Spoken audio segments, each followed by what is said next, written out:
Shabbat Shalom once again. Beautiful morning, isn't it? At this time we get to hear from the great Kohan, Yisrayl Hawkins. Shabbat Shalom. You may all be seated. Once again, as always, it is a true honor to come before the saints of Yahweh, the fellow servants under the Seventh Malak in these last days, that we may all stand together side by side and push forth this plan to come to the common goal that we've all agreed upon. We've took that all in our ears. We've confessed our sins. We've took our baptism vows, and we've all come into agreement with Yahweh's anointed. Or at least we have said so with words. Today, we want to really get into being honest with ourselves. Evaluating ourselves. Taking a look at ourselves. Not being critics of other people, but to honestly take a look at ourselves. I have a great Kohan who, every couple weeks, I'll get a letter from him. And he always sends me something that's very inspiring. Last week, he sent me something, and he said, "The greatest troublemaker you will ever see is the one you look at every morning in the mirror." And that's it for each and every one of us. And we have to realize that a lot of the troubles that are in our lives are us not complying with the plan of Yahweh, falling short in one way or another. Now, to set a foundation for what we're going to speak about, everyone please be turning over to Matthew chapter 7. Matthew chapter 7. And as you're turning over, it's found on page 733. I want to reinstate in everyone's mind, and these things should be becoming common knowledge for each and every one of us here in the house of Yahweh. We've heard these things for years. We've rehearsed these things for months to prepare on what's coming ahead for each and every one of us. And as you're turning over to 7:15 in the book of Matthew, I want to read an excerpt out of the character book. And once again it says, everyone has character. Everyone has character. Character is what helps each and every person to determine what is right and wrong. A person's character consists of patterns of behavior that are considered either positive or negative. Your character reflects who you are on the inside. And that's what we want to cover today. Who you are on the inside. What does Yahweh see? What does Yahweh see? And what Yahweh sees is what we need to see. Yahweh's system is completely opposite from the system of this world. Completely opposite. The world looks at what's on the outside. We need to become like Yahweh. Just as Joshua warned his disciples, in verse 15 he said, "Be aware of false prophets who come to you in sheep clothing, but inwardly they are ravenous wolves." Yeah, they may have this smooth speech. They may sound like such a great guy, but what does their character say? What are their works? You will know them by their fruits, Joshua said. You will know them by their fruits. Now, we're not talking apples and oranges. You know, these things are a mystery to those in the world, but they're not a mystery to those who are in the house of Yahweh. The only reason they're not a mystery to us is because this information has been brought forth from Yahweh's anointed. And that's the only reason these things are not a mystery to us. And for your notes, write this down. We're going to be moving fairly quickly. In Galatians chapter 5:22, the Apostle Paul spoke of the fruits of the Spirit. And the fruits of the Spirit, he named love, joy, patience, humility, temperance, which is self-control. All of these are positive character traits. Positive character traits. And here's Yahshua Messiah telling them, be careful not to judge them by their personality. Examine their character. Examine their character. The pattern that's set forth in these last days, we have confession for the men at least every Friday night. But everyone gets an opportunity to come and make their confession every week. We get a time of self-examination every week where we can sit back and look at our personality. No, we sit back and examine our character. How did we conduct ourselves this week? What cut us short from actually doing our jobs? What did we do to cause someone else to stumble? You know, some of the hardest things you'll ever do is work with other people whom you know very well. But we should all be coming in hand. We know the peaceful solution.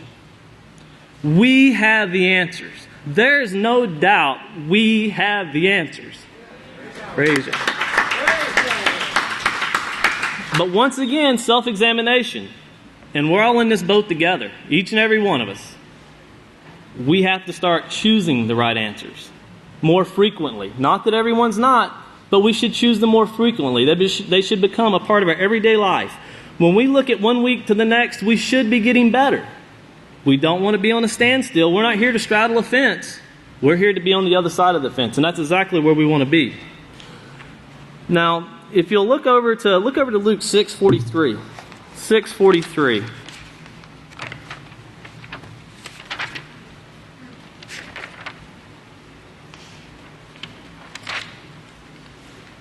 In Luke 6:43, Yeshua Messiah was speaking again.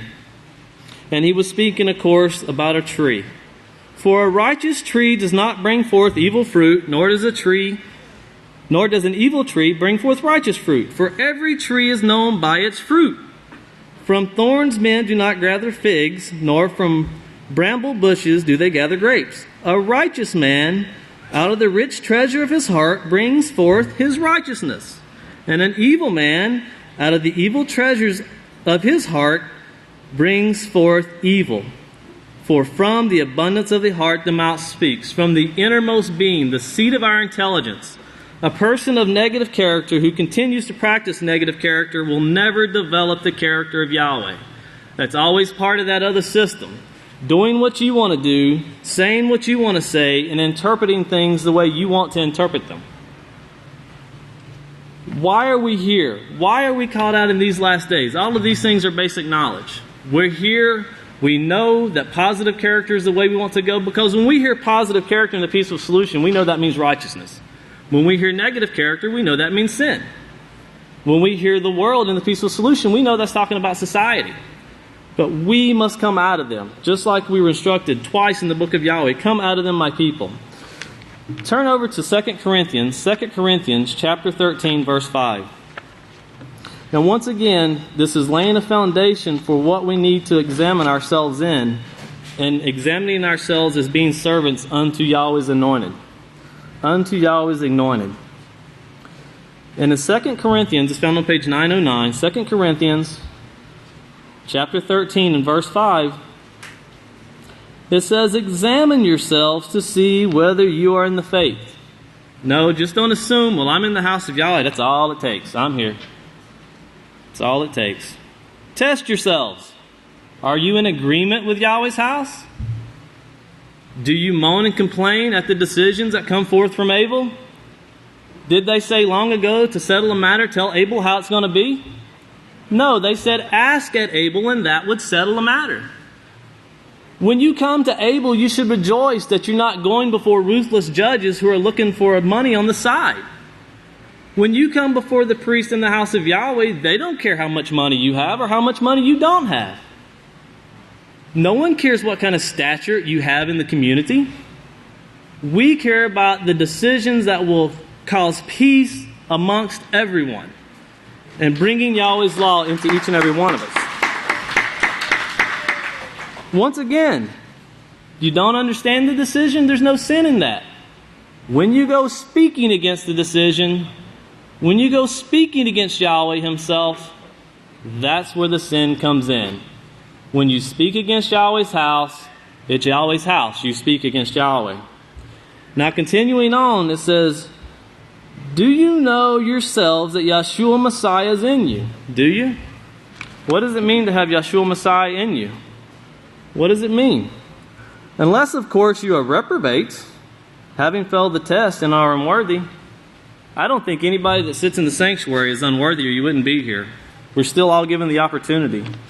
We still all have the mercy and the love of our teacher shining upon us, continually coming up here and giving us the works that Yahweh has blessed him with, the fruits that he has come forth and developed within himself, becoming more and more like Yahweh. And that's why he is Yahweh to us, and we must become Yahweh to him, returning the same character, the same effort that our great teacher puts forth in these last days. Very important for us to do so. Developing that spirit. If you could turn over to Yachanan 6:3, or excuse me, Yachanan 6:63. Yachanan 6:63. Developing that same spirit. The spirit having Yahshua Messiah within us. Once again, common scriptures that our great teacher has brought out many times. And in Yachanan 6:63 it says, it is the spirit that gives life. The flesh is useless. The laws that I speak to you, they are spirit, and they are life everlasting. In 2009, during Yahshua Memorial, when Pastor was speaking, he spoke directly about this scripture. And when he said it, I put a big note across my book of Yahweh so I would always remember. Whenever Pastor says something, I'll write right beside the word what sermon he gave so I'll know where to go out in the book of Yisrael. Because I know if I ever need to reference that, there it is. It tells me where it's at. And in the 9th book of Yisrael, volume 1, and this can be found on page 122, and it starts in verse 146. Now, Pastor says, verse 63, speaking of Yochanan 6:63, it says, "It is the Spirit that gives life. The Spirit of the laws, it is the Spirit of the laws. The Spirit of Yahweh, which He shows us in His laws and His prophets. It is this Spirit, this character, which gives you life." This character, this Spirit, this image of Yahweh, this is what gives you life. The flesh is useless. The laws that I speak to you, he says, the laws that I speak to you, they are spirit. When we take the laws of Yahweh, we implement them into our lives, that is when we develop positive character. It's not possible to develop a positive character outside of Yahweh's laws. To receive instruction is to receive the tools that we need to develop this character, this image of Yahweh. And Pastor goes on to say, and this was very inspiring, he said, now here's the great part. This is the greatest thing that shows Yahshua's character and his service and his willingness to do or to stand in his place. To stand in his place on the Sabbath day or any other day, but on the Sabbath day especially, doing the work of Yahweh. Consuming himself with the work of Yahweh, considering nothing else but the service of Yahweh's people. Because remember, Yahshua was the greatest servant of his time. No one greater than him. And in these last days on earth, we have a greatest servant amongst us in our time. And it is Yahweh's anointed Seventh Malak. No greater servant amongst us than him.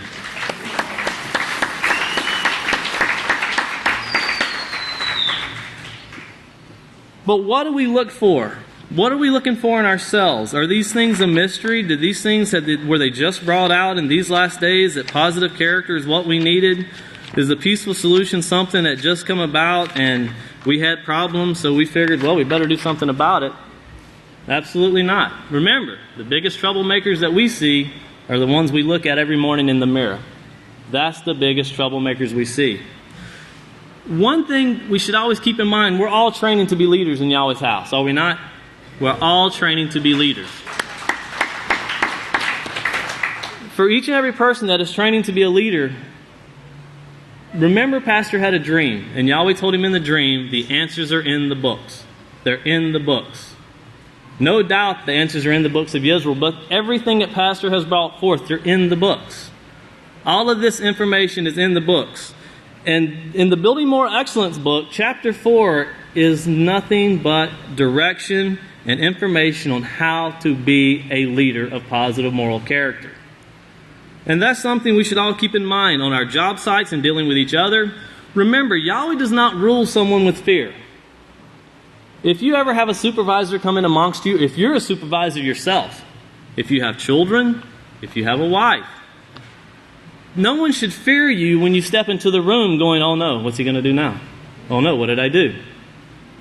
Remember when Pastor brought out about, and they even showed a video of in the sanctuary, Pope John Paul was standing with dignitaries to his side, and there was a dignitary that was trembling so much he couldn't control himself. He actually needed assistance. That is their system. That is the way of a tyrant. If you want to fear Yahweh, you should only fear being cut off from him. That is where you fear Yahweh. You don't fear Yahweh's judgments. You fear being cut off from Yahweh. But we want to make sure we understand what it is to be cut off from Yahweh and to have these things upon us. In Psalms verse 51, King David spoke of these things. He knew of these things. Remember, King David was selected by Samuel through the direction of Yahweh. In Psalms 51 on page 453, and we're going to read verses 1, 6, and 10. In verse 1 it says, "Have mercy upon us, O Yahweh, according to your love kindness, according to your abundance of your compassion. Blot out our transgressions."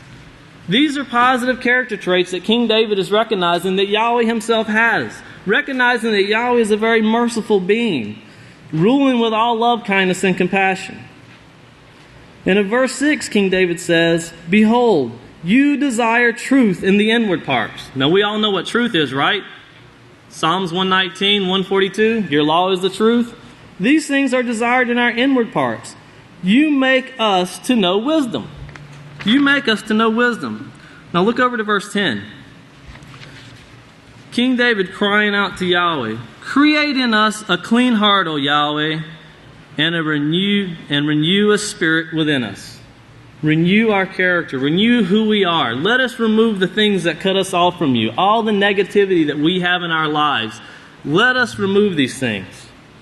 Remove these things completely from within us. And if you would now quickly turn over to Exodus. Exodus 3. Moshe also spoke of these things. And Yahweh knew Moshe better than Moshe knew himself. And that's exactly the way it is in these last days. Yahweh knows us better than we know ourselves. In Exodus 3, if you could look at verse 7, Exodus 3, verse 7, it's found on page 46.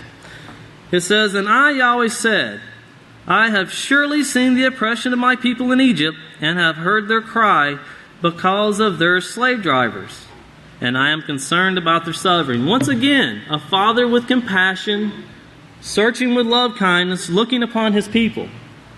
Not telling them, you need to stand up and tell them how it is. That's not what he said. But he was having compassion amongst these people.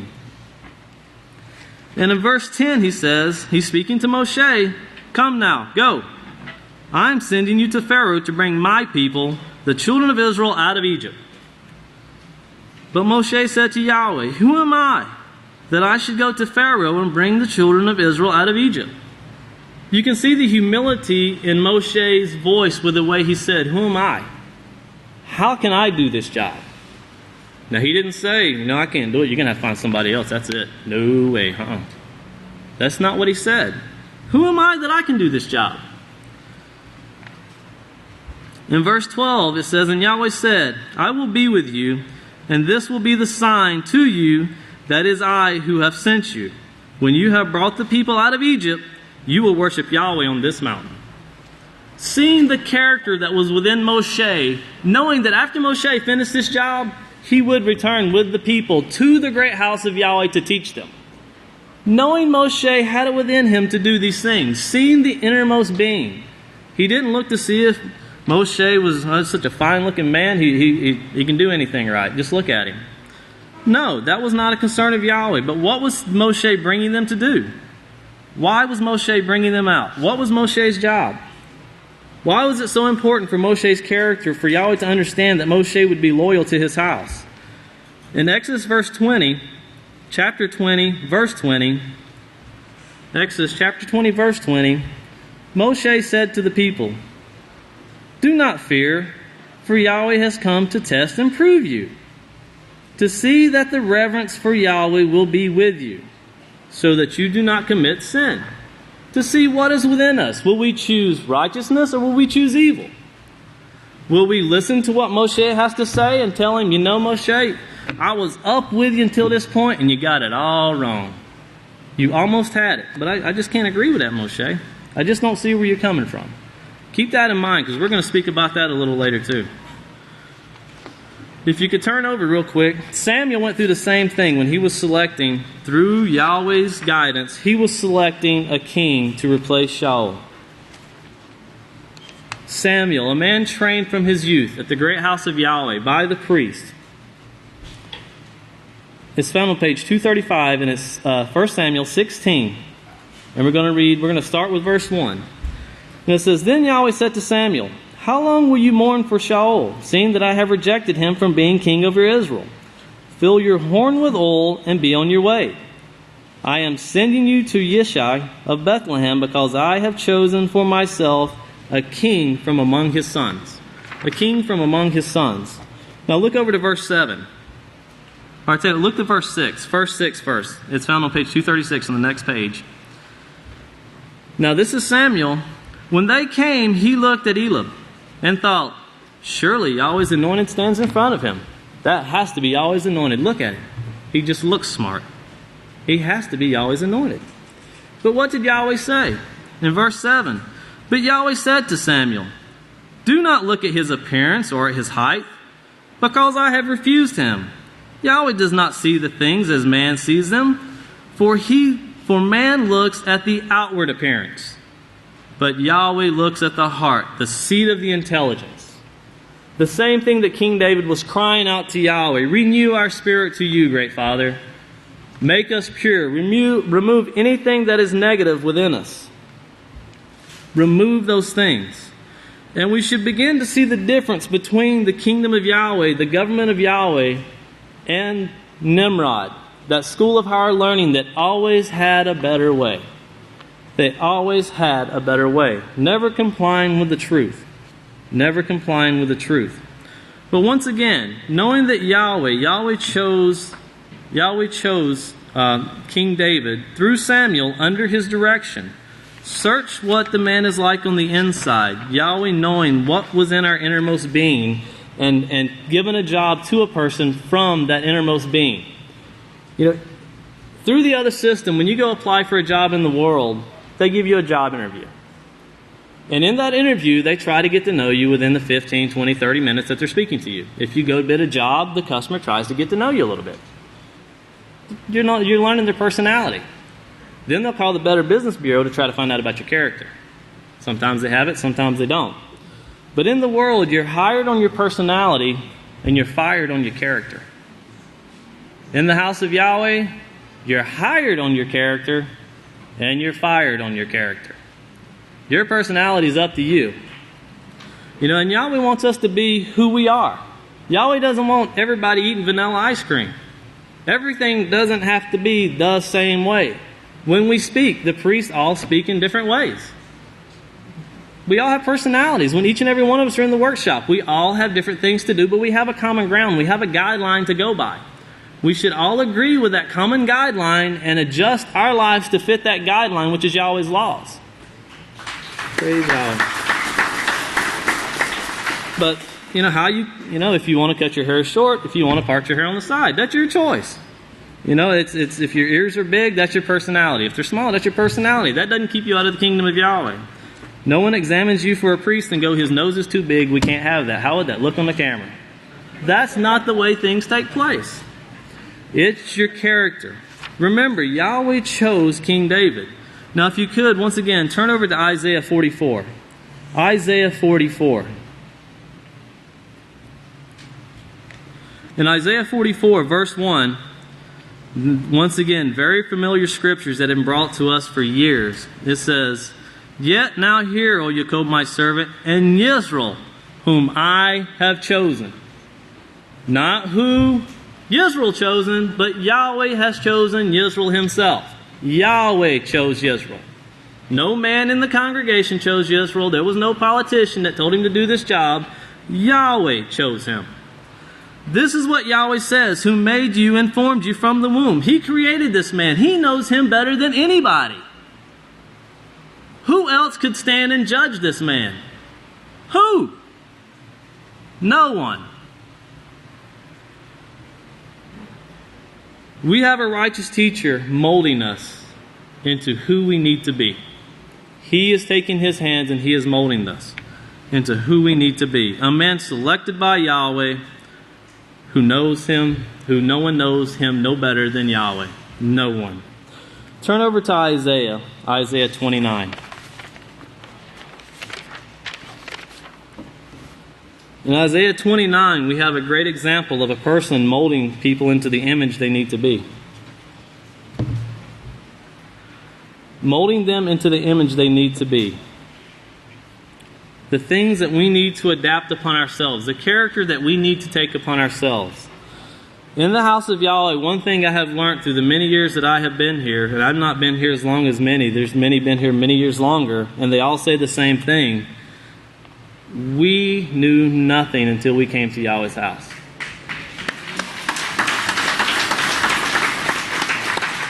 Many of us come out of the assemblies, out of the churches, they profess to know Yahweh, but they didn't. They will be given the opportunity to know Yahweh, and we will be the ones, if we do our jobs, to present these things to them, not out of anger, not out of you got to do it this way.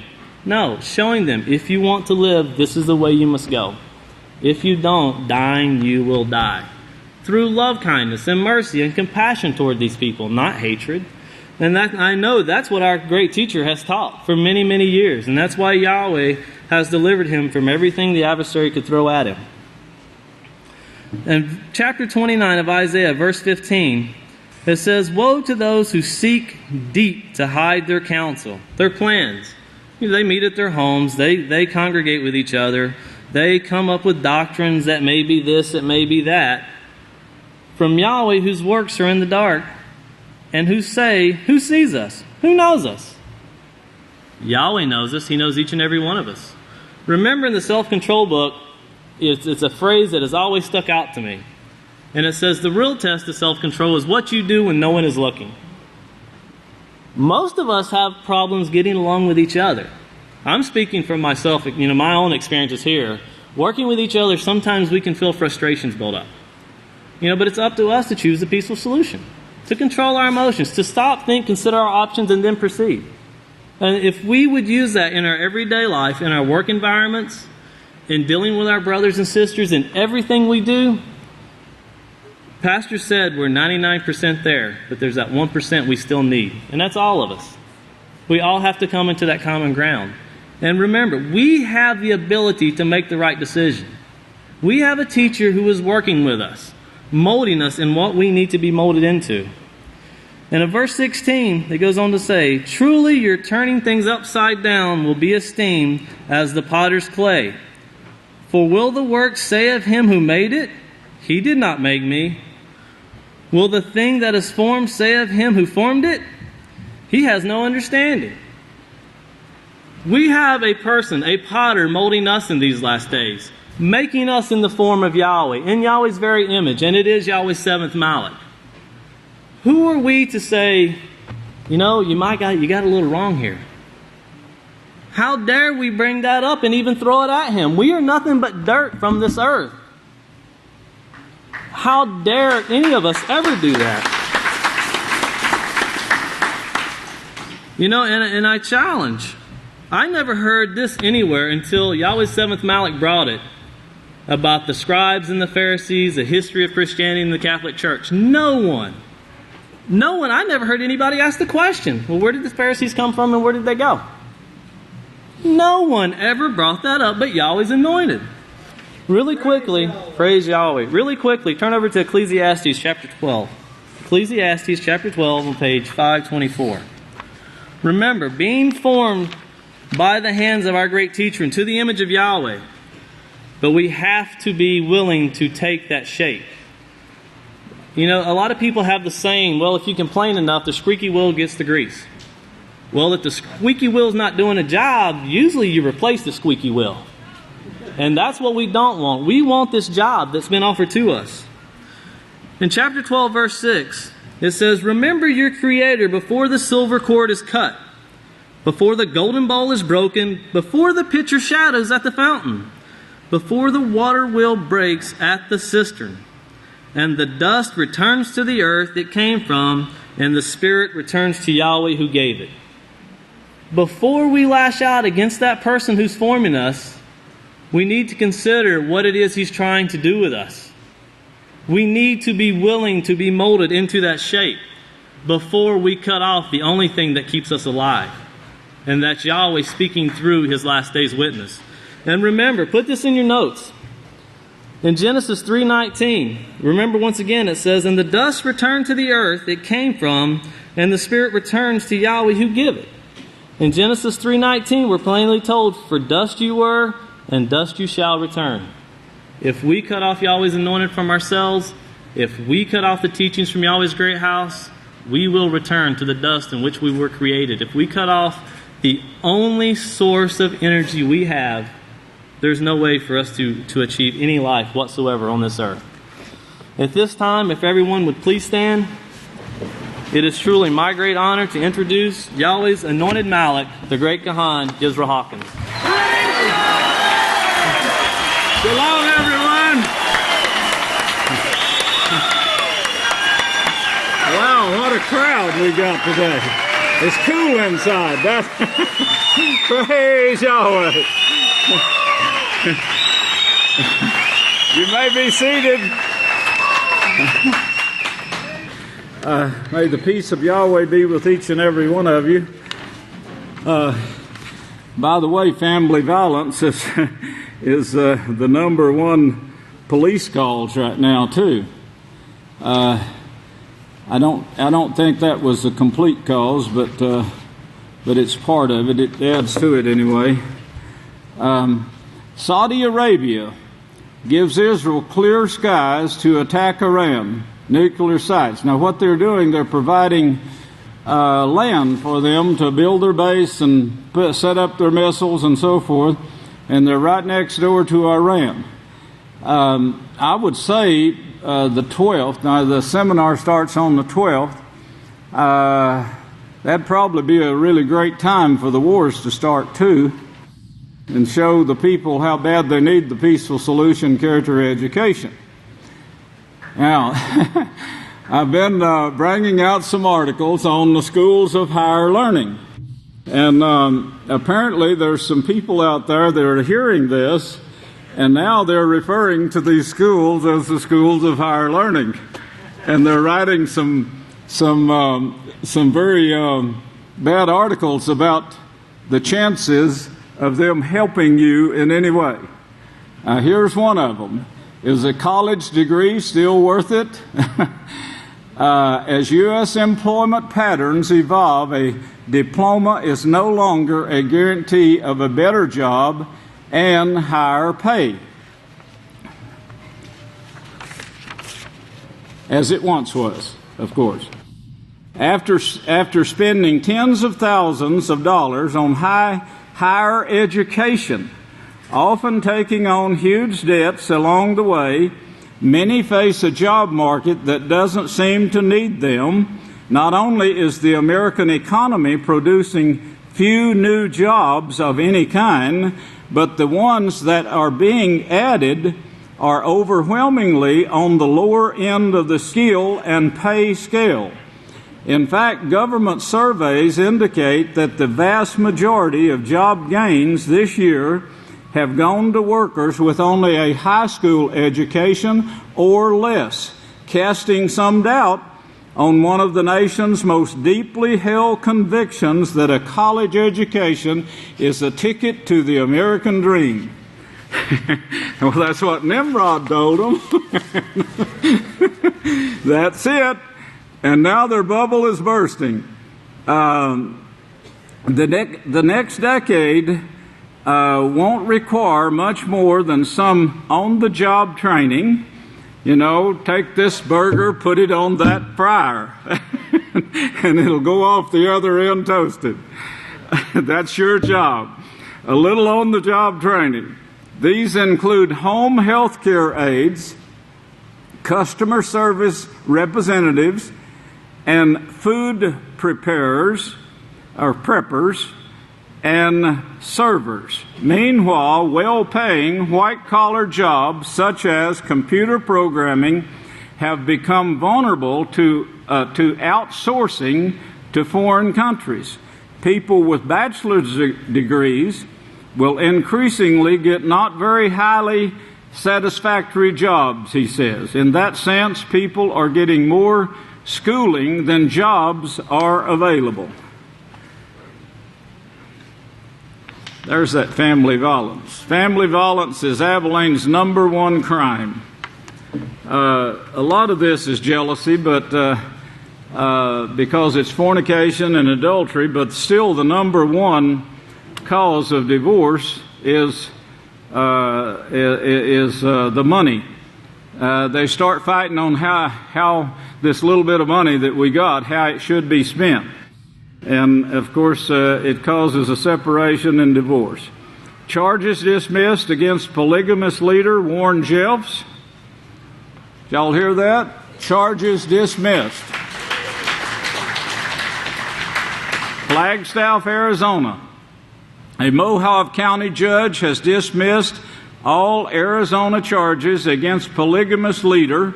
They Warren Jeffs, after a prosecutor said continuing with the charges would be impractical. Judge Stephen Kahn granted the prosecutor's motion Wednesday to drop the 4 charges of being an accomplice to sexual conduct with a minor. The charges stem from 2 arranged marriages between teenage girls. That's what he was charged with. Whether he did it or not, I don't know. But they're dismissing the charges. They dismissed the charges. Another one now on higher education bubble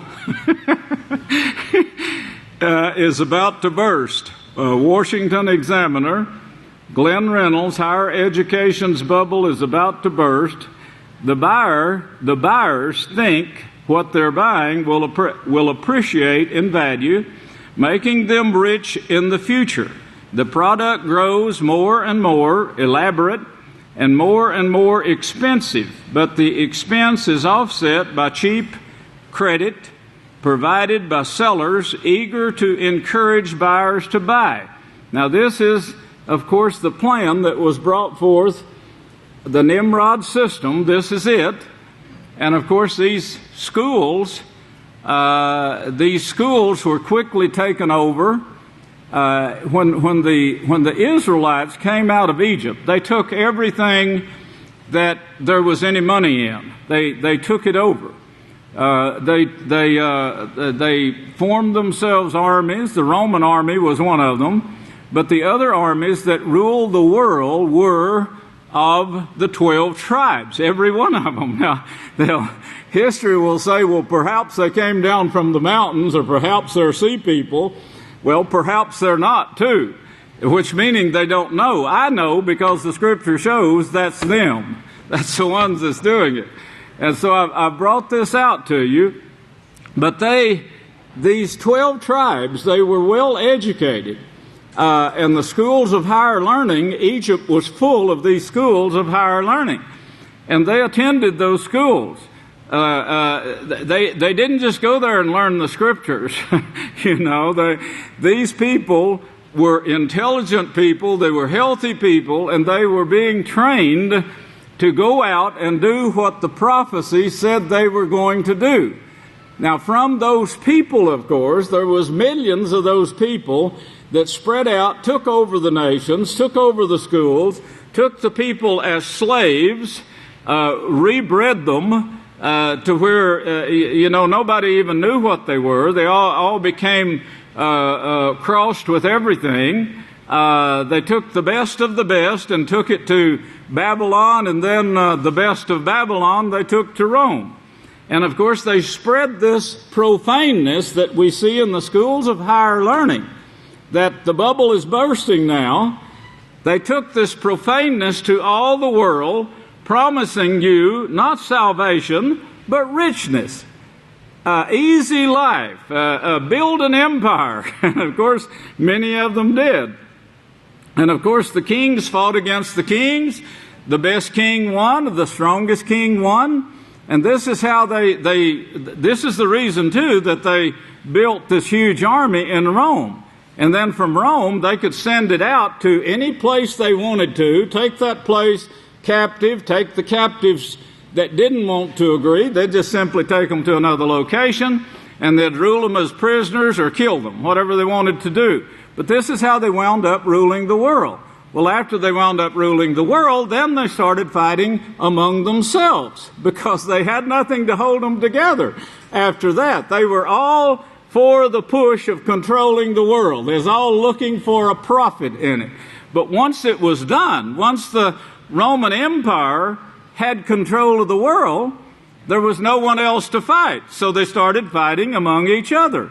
And of course, they started enjoying their lust too in the spare times. And this is what killed many of them, history says.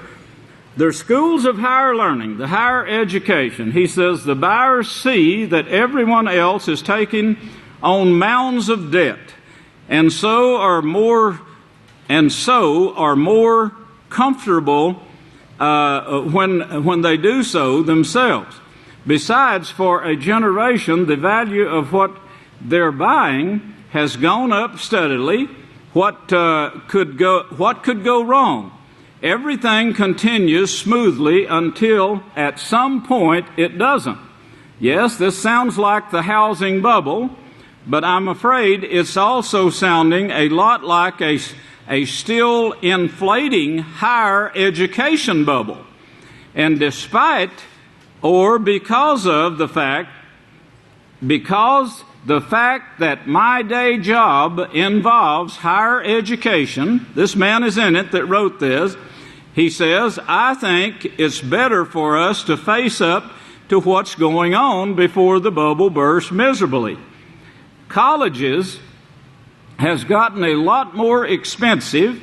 A recent Money magazine report notes, after adjusting the financial aid, the amount families pay for college has skyrocketed 439% since 1982. Normal supply and demand can't begin to explain cost increases of this magnitude. Consumers would balk except for two things. First, as with the housing bubble, cheap and readily available credit has let people borrow to finance education. They're willing to do so because of, one, consumer ignorance.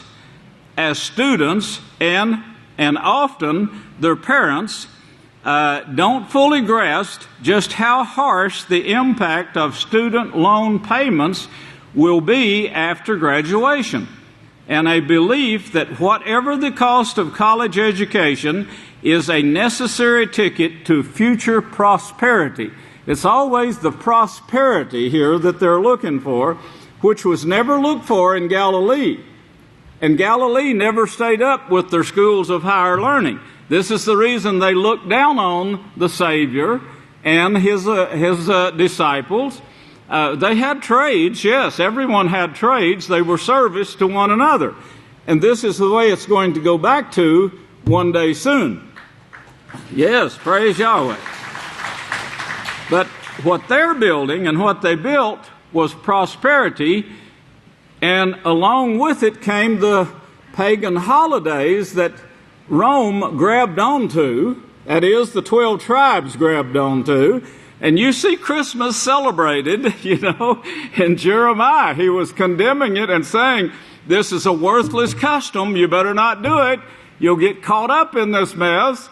And this, of course, Yahweh had to play this thing through to the end. And the time of the Gentiles is now being fulfilled. The time of the unbelievers. That's what a Gentile is. He's an unbeliever. A believer is a person who keeps the law. That's the only difference. That's a Jew and a Gentile. The world calls it Jew and Gentile.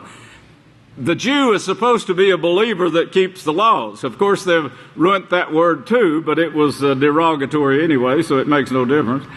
Well, the bubbles burst when there are no longer enough excessively optimistic and ignorant, he names it right. The bubbles burst when there is no longer enough excessively optimistic and ignorant folks to fuel them. And there are signs that this is beginning to happen already. Now, this man is involved in the higher education. He is involved not only in teaching, but also in the finances of it. A New York Times profile last week described Courtney Muna, a 26-year-old graduate of New York University with nearly $100,000 in student loans debt, a debt that her degree did not equip her to repay. When she got the degree, hey, buddy, I'm smart. I went through 4 years here. I'm sorry I can't use you. And no way to pay it. Payments on the debt are about $700 a month. equivalent to a respectable house payment and a major debt on her monthly income. Now, this is what she's drawing now, $2,300. Earning an hourly wage. After getting this degree now, she's earning an hourly wage. And unlike a bad mortgage on an underwater house, Muna can't simply walk away from her student loans, which cannot be influenced in a bankruptcy. She can't even file bankruptcy. Even if she filed bankruptcy, she'd still have the $100,000 to pay. She's stuck in a financial trap. Do you get that? Now, this is just one of millions that are being stuck with this financial trap. She should have wised up, and others should learn from her mistake. Yes, a bunch of you should learn from this mistake. Instead of learning too late, as she did, I don't want to spend the rest of my life slaving away to pay for an education I got for 4 years and would happily give it back, she said. But she learned too late. She's stuck.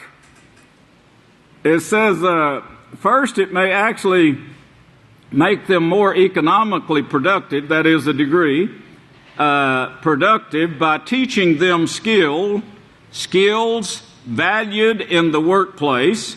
Computer programming, well, we see that's going to other places now because they can get cheap labor on that. So they don't need to pay high prices here. Nursing or engineering, say, a 4-year college degree, even if a holder acquires no actual skills, at least indicates some ability to show up on time and perform as instructed. That's about the essence of it. A 4-year degree that she would be happy to give back if she could. Okay, now this is what it's leading up to, as the prophets say, and I've got to get back into these prophecies real soon. We may postpone what we're working on now and come back to it at a later date. But Iran to start building new nuclear site for March. Now, the UN has already, sanctioned Iran. The UN. It seems like all the world is against them, but still, they're taunting the whole world here. So I would say by the time that the education, Peaceful Solution Character Education Seminar starts, it's going to be about time for all of this to break down. Israeli officials threatened to kill Turkish Prime Minister. You heard about the ship that was headed for Gaza, a peace mission taking supplies to the Palestinians. Well, Israel intercepted the ship, killed quite a few of them, took the rest of them captive, and took their boat to their harbor. I don't know how many supports that, but the Turkish government didn't. If the Turkish Prime Minister says that not only is he going to put a ship together to take there, he's going to accompany it himself. Now, this is what the Israelis say. If the Turkish Prime Minister joins such a flotilla, Dayan told Israeli Army radio, according to the Jerusalem Post, we should make clear before this would be an act of war, and we would not try to take over the ship he was on, but would sink it. Turkey's always been a strong army, and they're very determined, always been very determined in history to fight and to protect themselves. Charges dropped, Saudi Arabia. Well, remember, Saudi Arabia now is giving Israel the land, which is right next to Iran, to go ahead and strike Iran with its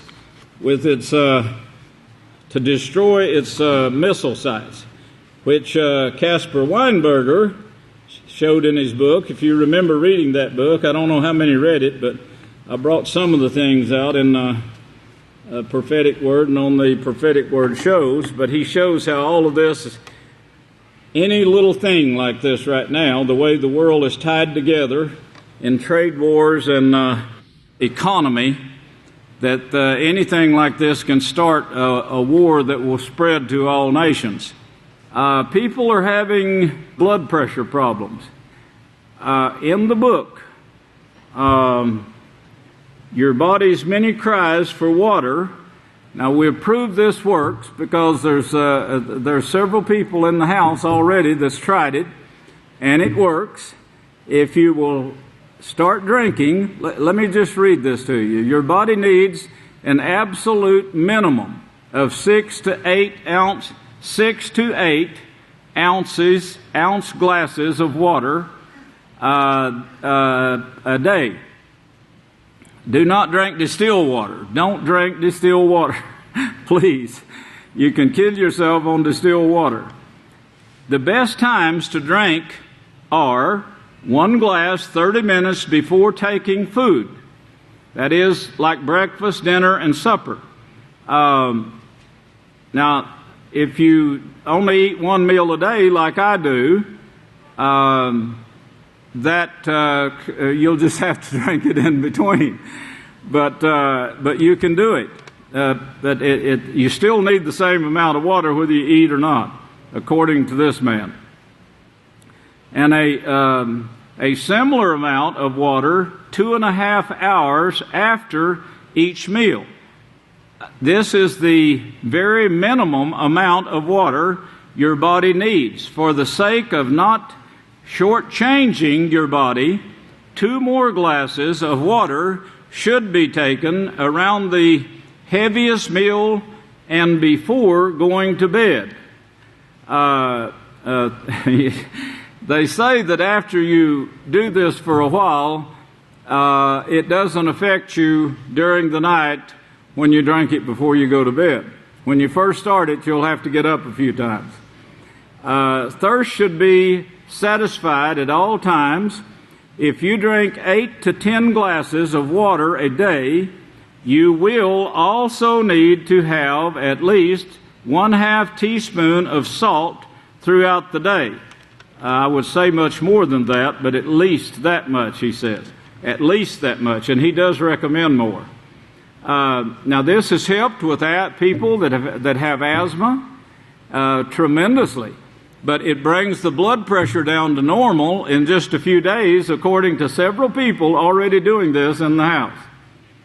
Your Body's Many Cries for Water, if you want to get the book. I didn't write the book, but he gives some very great tests in there, scientific tests and actual tests done with people.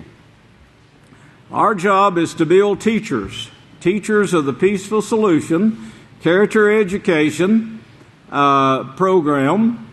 Our example is Yahshua Messiah and the 12 disciples. You can't beat that example.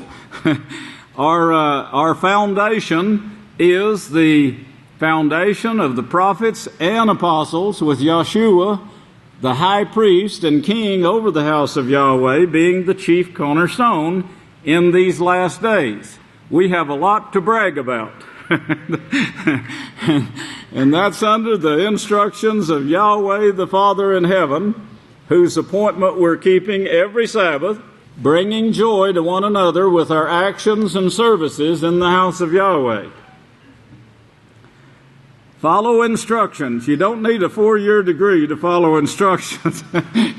You can get that from the Holy Scriptures. Follow instruction.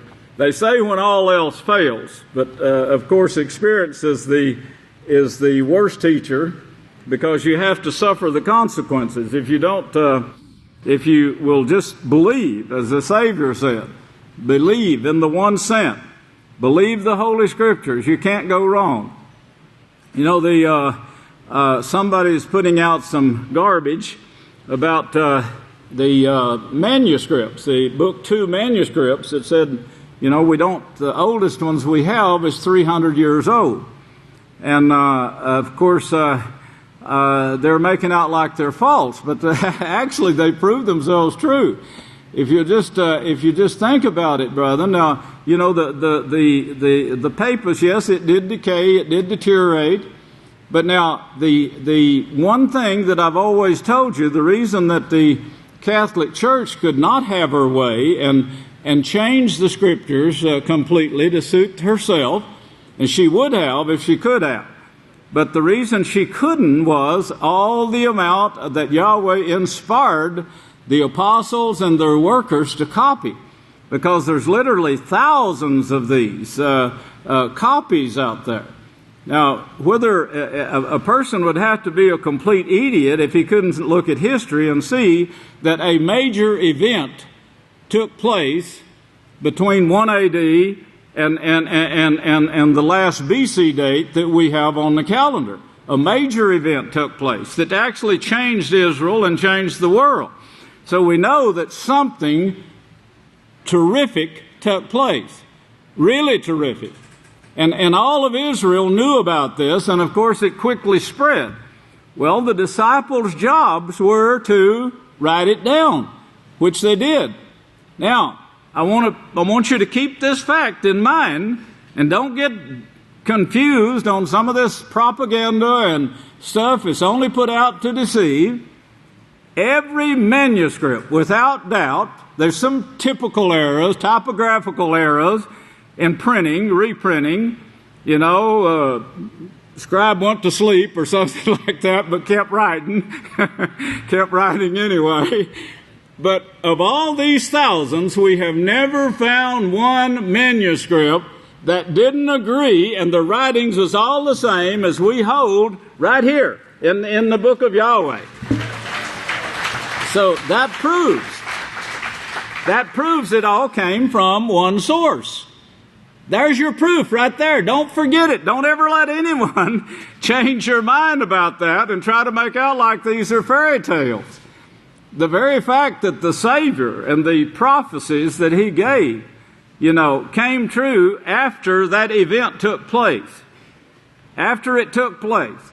And everything that was written there is actual fact. We can prove it by archaeology, prove it by history. Titus, where did he carry the stuff?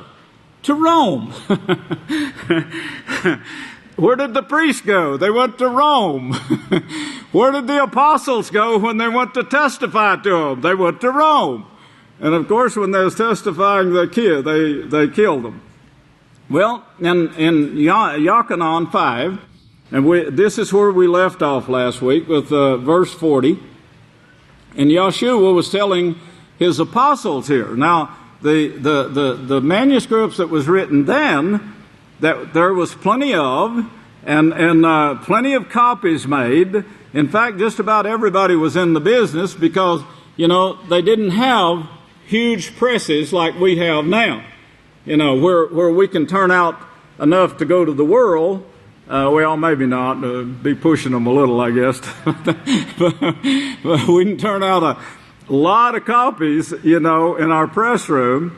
And it wasn't like that at that time. So in every village, every town, every city, the major libraries or the leaders of that town, the religious leaders, especially in Israel, because the poorest of the people, if you noticed in history, it says they left the poorest of the people.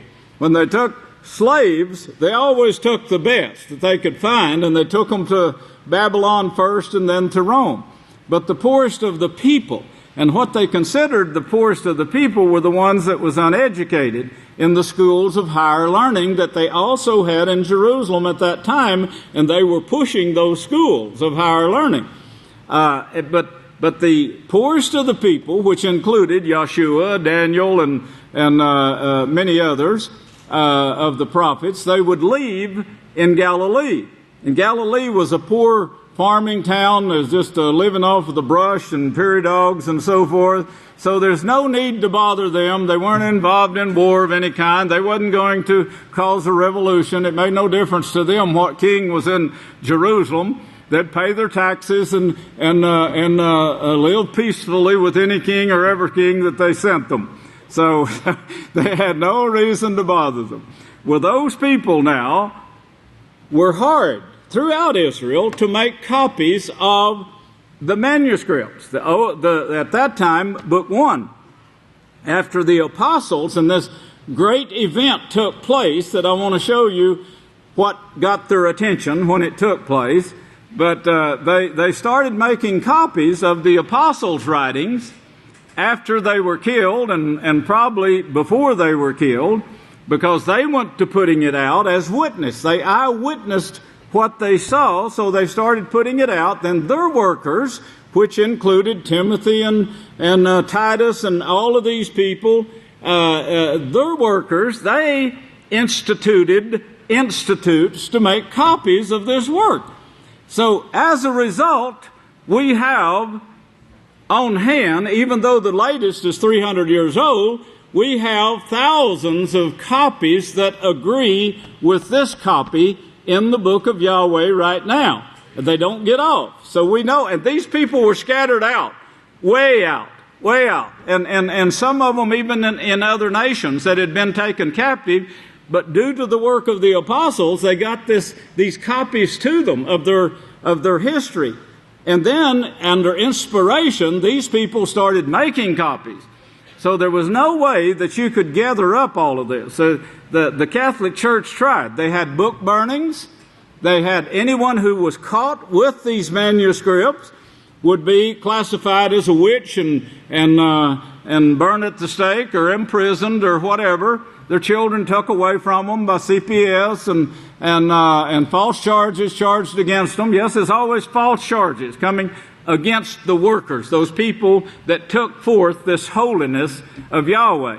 Well, you could see one central work there too, one central inspiration coming forth, because Satan hated everything Yahweh was doing. So she always inspired the hatred to try to destroy these cities or people who was involved in these copies. But she didn't get it done, brethren, and it's here for us today.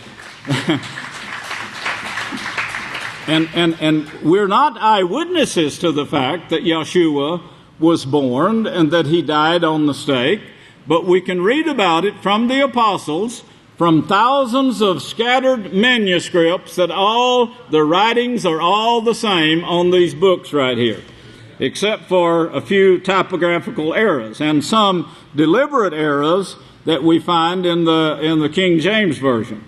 Some others too, because they all followed suit.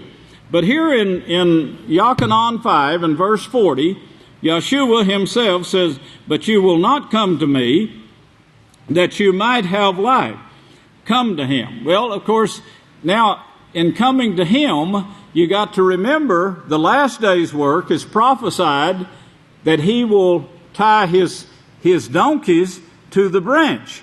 That's his last day's work that was prophesied, along with the 12 tribes that Yahweh said, this family is the only ones I'm going to deal with. This family. I'll deal with no others but this family. And that is loud and clear, no misunderstanding, no mistranslation. I'm going to deal with this family. And from them, profaneness is going out to all the world. Profaneness. Through schools of higher learning whose bubbles are bursting now. Babylon is fallen, is fallen. You see that? Well, he says, search the scriptures for in them. Verse 39. He says, search the scriptures, for in them you think you have eternal life, and these are they that testify of me. The scriptures. That's Yahweh testifying of Yeshua in these scriptures. He also testifies of this last day's work. In fact, that's in Genesis 49. He testifies of this work of Yeshua tying the donkeys that do the work, to the branch from which Yahweh allows his oil to flow to the donkeys, to feed the donkeys, which takes 24 hours a day. Someone said they only wanted to work from 8 to 5. I said, that came from a school of higher learning. And that's what they promise you, 8 to 5. If you just figure the time, buddy, first off, you have to buy a car to get there, and because you're wanting to live in this home that it sits over here about, 10, 15, 40 miles. So you've got to buy a car to get to this job. They don't pay you while you're driving. This car breaks down. They don't pay you while you're working on it. You have to go get groceries. They don't pay you while you're grocery shopping to get food to eat while you're working for this person for this big sum of money. A school teacher called me last week and said she'd lost her job. Not only had she lost her job, she had lost her house. Her husband lost his job. He lost his house. They had 2 separate houses. Man, they were rolling. They were on the road, making big money. They lost both houses, lost both jobs. They're going to be at the Peaceful Solution Summer Seminar. Maybe they can tell you about the School of Higher Learning when they get here. But this is what it amounts to. In May, this caught my attention, the number. In May, there was 97,777 foreclosures in the United States from the schools of higher learning. This is what the man is talking about. Now, when we looked it up, they gave this on one date, so it was that number. But when we looked it up, it said 94,000. Not much difference, but the last came in a little bit later, and it come up to 97,777. And that number caught my eye, and I said, what is this?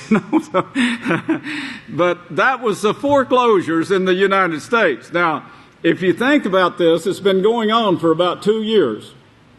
Now, they said, at the least, this will go on for at least another year.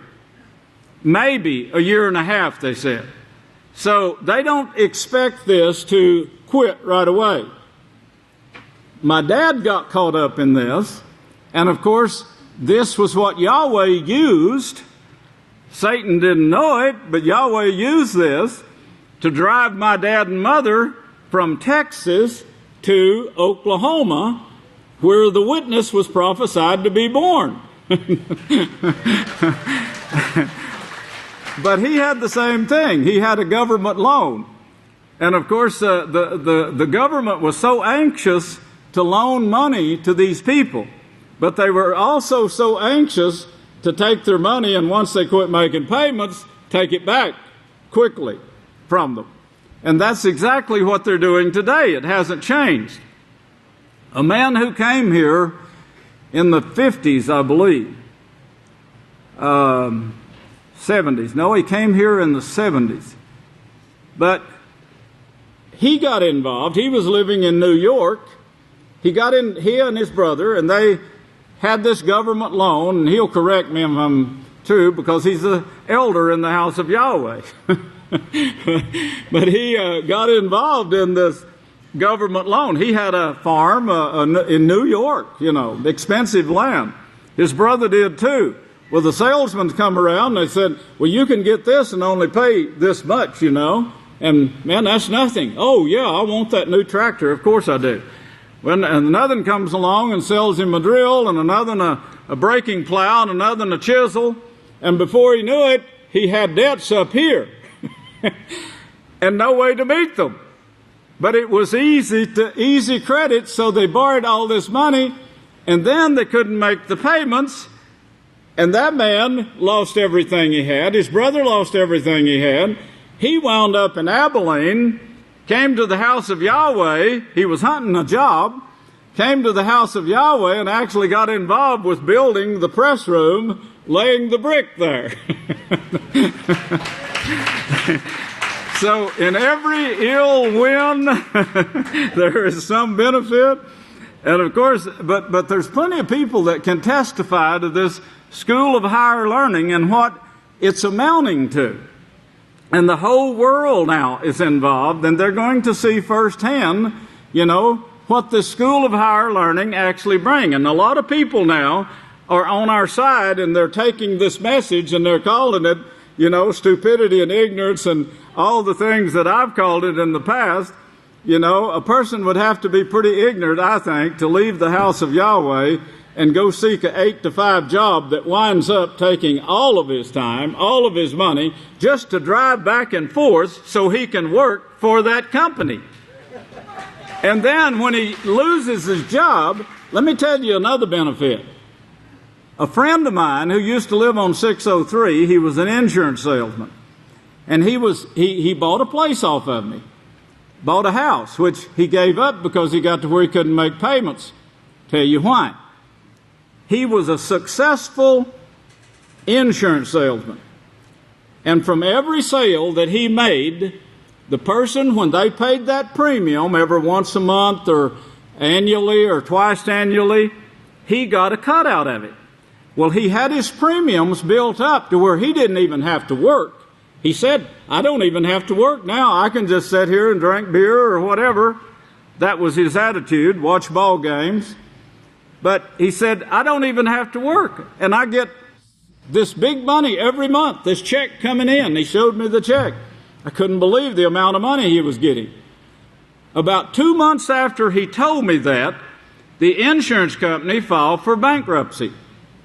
Now, the insurance company changed the name of the insurance company, and they went back, took all the customers, but the people who they were paying the big premiums lost their jobs. And if they wanted to go to work for the new insurance company, they had to start from the bottom. They had no benefits left. But these are some of the little tricks. The school teacher told me last week, I said, well, what about bankruptcy? They said, that is a laugh. This is a big joke. They too hired a lawyer and went to the bankruptcy and the court said, well, you looking at this right here, you've got to pay this, this, and this. And the man said, it didn't help a bit. He still owed the same debts. But now he had the lawyer to pay and the court cost and all of this. Plus, he had to pay this, this, and this. He didn't benefit anything from the bankruptcy. He said, that's the biggest laugh of all because they put you in debt a little more. Well, that's what the way of the kings of the East, or the history of Christianity, that's the way of it. Well, Yeshua says he has a better way. Yahweh says, I have a better way of peace. You don't ever lose your job in the house of Yahweh. He said they'll come in and they'll never go out. You'll never have to worry about a job in the kingdom of Yahweh, which is going to start very soon.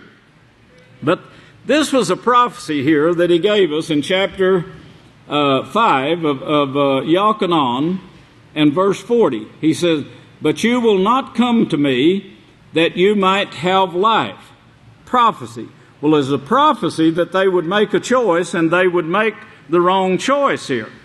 And then we saw, or Yeshua saw in this, let's be turning over to Mark. He saw, as I told you last week, ending this work that we did here last week. Turn over to Mark 6. He saw contempt here in these people. And I see it in today's world. I've never in my life did I ever see color in people. I saw friends and I saw enemies. Very few enemies. I hardly ever made an enemy that I can remember, but I had a lot of friends. But I could never see color. And of course, in my time period, they had, when they lost control under Lincoln, they lost control of black slavery. Now, before they lost that control, they could beat people into submission, and they did. It was a horrible thing what went on in the lives of those people. But Yahweh allowed this to take place to show you the cruelty of mankind. That's just part of it. It's always been that way. If you'd read about the Crusades, it wasn't just the blacks and the whites or whatever, but the Crusades, they were equally as cruel as the slavery that and the conditions, living conditions that people committed suicide to get out of, like they're doing in the army and in the armies of the American soldiers right now. By the way, I think there's 80,000 troops that we have in Afghanistan, 80,000 in Iraq, and they're upping that to 100,000 in each place. Now, if you remember the prophecy and what's going to take place, I keep harping on prophecy. I'll get away from that. Anyway, these slavery, when they freed the slaves, they didn't actually free anyone. They just put them to where they would start paying taxes because they were losing money on the South, and they wanted to get taxes from the South. And so to get these taxes, they had to so-called free the slaves and put them to work so they would pay taxes. But in this situation, after they were so-called set free and they were able to start trying to get education, of course the schools would not accept blacks at that time. Many of them wouldn't. And then finally, under certain leadership, they started accepting certain people into schools. So they got educated and they started educating others. But something I noticed was, and this bothered me, was that they would never come together. They would never pull together in anything. And it wasn't until the days of Martin Luther King that Martin Luther King started organizing these people. And he said, look, we have a voting situation here where we can actually pass laws in our government, but you've got to learn the laws and how to bring this about in democracy. And there was ways of doing it, and the way the Catholic Church used was numbers. And of course, that's what she still uses today. She still has the majority of the vote. So Martin Luther King started organizing these. Before this, I said, back when I was 16 years old, when I first started seeing the cruelty that was going on among my friends, and my friends could not go with me into a restaurant and eat. They would pass food out the back door to them. And I said, this is awful, what I'm seeing. Well, before Martin Luther King, I said to some of the people, I said, you know, as many as they are of you, of the blacks, why don't you put people in business and start taking over this town? They could have done so. There was thousands of people there if they'd have just started trading among themselves. But there was nothing to tie them together. No unity to tie them together. Nothing they could pull for. And when a black went into business, no blacks would trade with him. I thought it really seemed strange, you know. But there was a dividing line among them here. And I believe this came from some sort of teaching of psychology to get this into their minds, else they would have seen the benefit in organizing and unity and hung together. I see it now sometimes in the house of Yahweh, and it's called jealousy. And of course, the people, instead of being in unity then, they get jealous of someone else, and they start pushing against the work of Yahweh instead of bringing it together. And I thought, man, if we could get Martin Luther King, you know, to come in here and teach them unity, Most of you are, I know this. 99 and 9/10% are. But some aren't. Some still have this psychological hang-up in their mind to where they want to separate and they hate to see the house of Yahweh bring forth the goal that Yahweh has set for us, which is self-preservation, come out of this world, and they hate to see this. And they fight. They actually do things to fight against it. Now, whether they're doing it unconsciously or not, I don't know. But I know that when talking to the blacks way back then, this was years and years ago, centuries ago, they didn't know why they did it. I said, why would you not trade with a black owner of a grocery store? Why wouldn't you rather trade with him? But they didn't know. They just knew that they'd tried this before, and it just didn't work. Well, when Martin Luther King came, it worked. And somehow or another, he started promising them or teaching them that they would be better off to be in unity with one another and start working as a unit instead of person by person. And this way, if a person got arrested, others would come to his aid that had knowledge enough to know that laws were being broken in the United States, laws that was set, thousands of years ago, and he started teaching them their rights. And this is what turned the whole thing around. Well, of course, this is what Yeshua was doing. He was teaching his disciples, you've got to be a unit. You've got to be in unity. And Yahweh's kingdom has got to be in unity. That's the reason he won't accept anyone into his kingdom. Right. Well, you can see what it did to the blacks and how they stayed separated and suffered for years. And you can see now the differences that it's made. Think of this when Yahweh tells you you've got to be in unity with the one sent. Yes, that's the number one. Yes, praise Yahweh. Now, if you're in unity with the one sent, then you know for sure that the one sent by Yahweh is your dependence on life. And that's what Yeshua told them, you won't come to me that you might have life. You won't come to me. You can't go straight to Yeshua right now. You never could go straight to Yahweh at any time. The disciples went to Yeshua when he was their teacher. But when he made high priest over the house of Yahweh, the disciples were the only ones that could go to him as high priest because they were his chosen priest. That never changed, not at all. And from his disciples went forth this great work here that spread out, and they went to bringing people into unity with this work. Well, that's what Yahweh has done in these last days. You know how slowly this tree has grown, brethren. If you could have seen the first crew, I think there was 13 that Yahweh gathered over here in a backyard on a concrete slab. I think there was 13 people at that time. It got up to 37, and over half of them left because they didn't want to wear their talits and kippahs. Over half.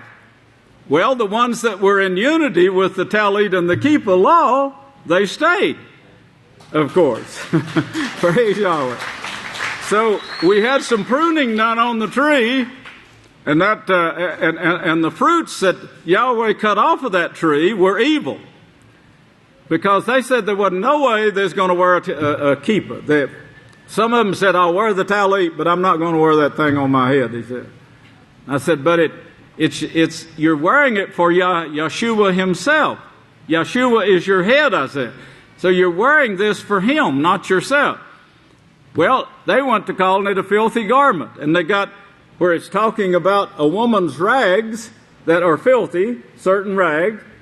They actually got that mixed up with the kippah and the talit. This is how stupid they were, how ignorant.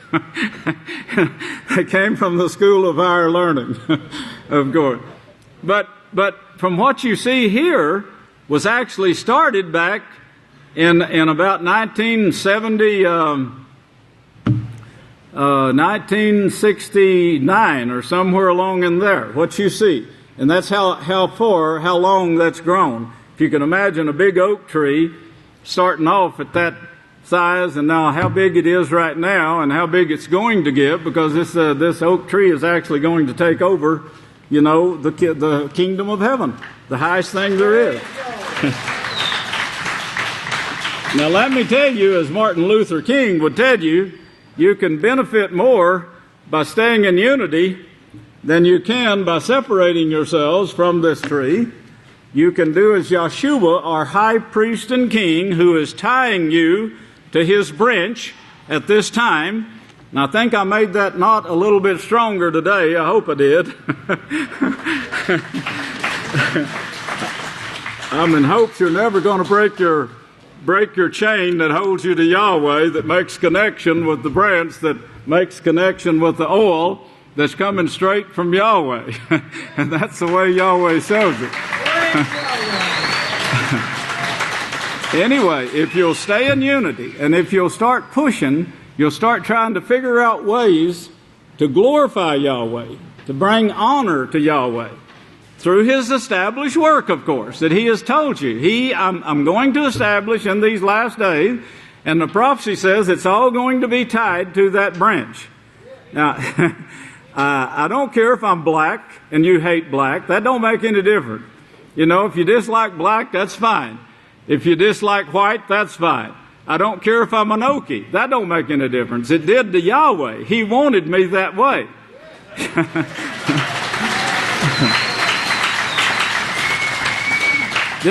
I told someone this week, I remember a house where we didn't have air conditioning, we didn't have electric lights. And by the way, the people in New York, I found out that these same people, they didn't have it until the 50s. And I said, I think that was when it started coming into Oklahoma.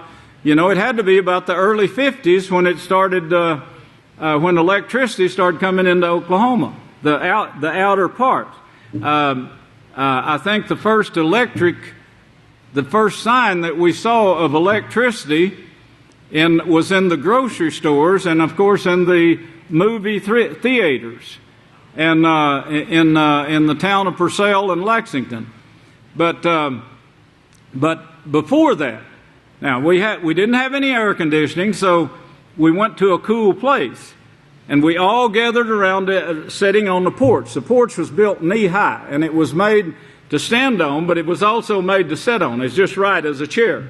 So the family, it was two corners. The house sat here, and then the porch come out like this and back here, and people would sit all along here and back here. The whole family would sit on that porch. And that's where we would talk and read the Holy Scriptures, read the King James Version of the Bible. Now, that was my early days of childhood that brought me up to this point here. Now, that was the learning process that I went through. I didn't go to California like my cousins and aunts and uncles and so forth. Almost all of Oklahoma went to California or other places. My family didn't go. They remained in the ignorance that we find right here.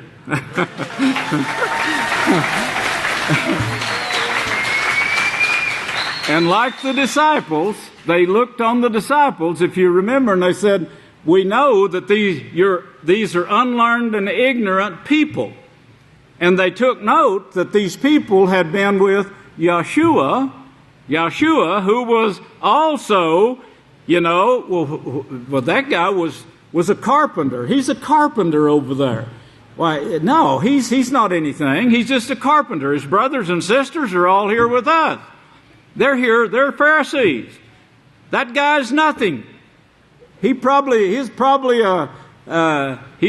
baptized in that dirty river up there by Sea of Galilee somewhere. And Yeshua says, when they came out, what did you expect to see? They come out and they were surprised. Here's a man that's a unlearned and ignorant man. He's teaching these scriptures like nobody else could. Where did he get all of these teachings, they said? How could he possibly get this? He didn't train somewhere for this. He didn't go to school in Egypt like Moshe did. And you know, they credited Moshe with his education in Egypt. Moshe had to get rid of all of that. Moshe had to totally rid himself of the education in Egypt and start all over again. And when Yahweh got through with him, he was humble like Yeshua himself. Yes. Well, we didn't get to it, but Yeshua came to a point, and everybody in Israel knew that he came to a point where he could actually take over the governments.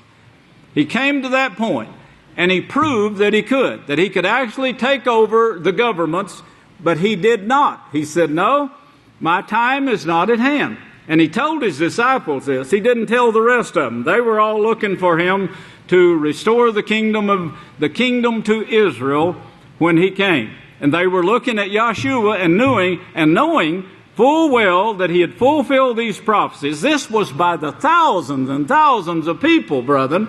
That's the reason he could draw such a crowd. 5,000, 7,000 in one place at one time. They flocked to him. He had built up a reputation, that is, Yahweh did, through people who knew the prophecies. And these people told other people. So it spread throughout Israel. So when the time came, and he did a certain thing that I'll tell you about next week, Yahweh willing. May Yahweh bless you, and I'll turn the services back to the next speaker. I love you, brothers and sisters.